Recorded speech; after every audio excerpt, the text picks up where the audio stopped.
Hi everyone, this is Dave from Geekanoids, and in this video I'm going to talk to you about the Asus, or as I pronounce it, Asus VivoTab Smart. It's sitting on my desk here, just off to the left of me. And if you didn't see my unboxing of this tablet, check out the link underneath this video. You'll get to see what you get inside the box and also an overview of the hardware.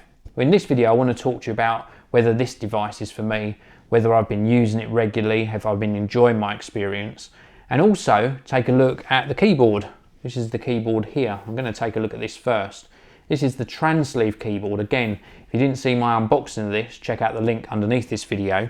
It's a very thin keyboard. It does have a battery in it. When you're using it with the VivoTab Smart, it doesn't extend the battery life of the tablet. It purely has a battery in it just so that it can connect to it and it powers the actual keyboard. So it doesn't extend battery life. It's a Bluetooth keyboard, chiclet style design, as you can see here. And it's also got a trackpad in it, which is very useful. And then on the top edge there, it's got the little charging port, micro USB, and it works really well. Apart from one thing, there's two little buttons in the top corner here. One's got a keyboard symbol on it and one's got a Bluetooth symbol on it. And I find those very tricky to press. They're totally flat on the keyboard, so they're not raised at all. And I just found it really hard to actually press those and get this connected to the VivoTab Smart. Once it was connected, actually quite a nice sort of typing experience. A little bit plasticky, a little bit sort of clicky clacky on the keyboard, but overall a nice experience. Obviously there's flex to it. You can bend it in half because it's very, very thin, but it is very light, and the trackpad worked extremely well. So I was really pleased with that. So let's move on and look at the actual VivoTab Smart. Now, this isn't Windows RT, this is full Windows 8. Now the difference, if you've got a Windows RT device, and I will show you this a little bit closer in a minute, so bear with me. If you've got a Windows RT device, such as the Surface RT, you can only install RT apps. So if you had something like, let me say, Photoshop Express, you could not install that on a Windows RT based tablet. You can only install apps that you buy from the Microsoft or Windows Marketplace, and that is it. So you're sort of restricted with what they give you. You can't go outside of that box. Even though on a Windows RT device you can still access the desktop, you're still only using RT apps. With this, you've obviously got the desktop, so you can interact with your files, etc. But you can also install full-blown apps on here. Now, let me just pick this up and give you a closer look. It has got the trans-sleeve or cover on here already, so you can actually cover this up. I did say in one of my earlier videos it's got a smart wake feature. It hasn't, but it has got this sort of origami effect on the back, so you can use it as a stand and a cover, or it just flaps all the way around and goes like that, so nice and thin. The actual hardware itself, well, it's okay. The hardware is very well made. It's got a plastic back on there. You can also see the rear facing camera. It's also got a front facing camera as well. The screen's super glossy, quite a big sort of black bezel around it, but it feels nice, solid sort of build to it. And something else that I was really pleased with whilst I was using this was the actual battery life is really good. Round about, I was getting maybe 8 hours of battery life on average while I've been using this. But I'm going to stand up to show you this, very, very responsive. Let me just get that without any glare in it. So super, super responsive, very, very fluid. We've got this Windows tiled interface again, and it just zips along at a really nice rate.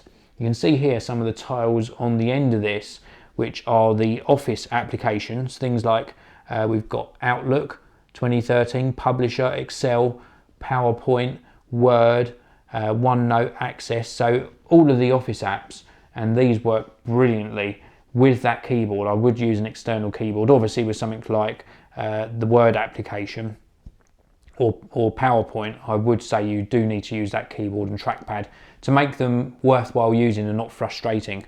The rest of the apps we can just sweep through like that. Let's pop into the browser. This is the Geekanoids website, and again, nice and fluid. Pinch to zoom works really well.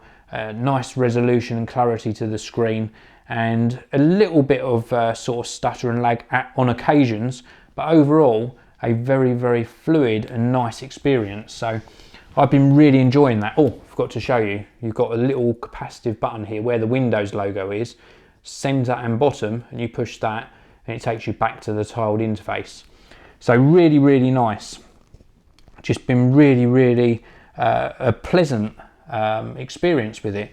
I've been sitting back using this just for sort of web browsing, viewing videos, viewing a few photos back. You can go to the desktop as well. Let me just show you what the desktop looks like.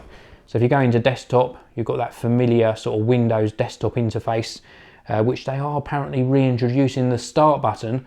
But this is where you can gain access to all of your files, use those Office applications, or indeed install other applications. Now, I always harp on about updates when it comes to Windows, and I'm sorry, I'm going to do it again. When I got this out of the box, there were Windows updates.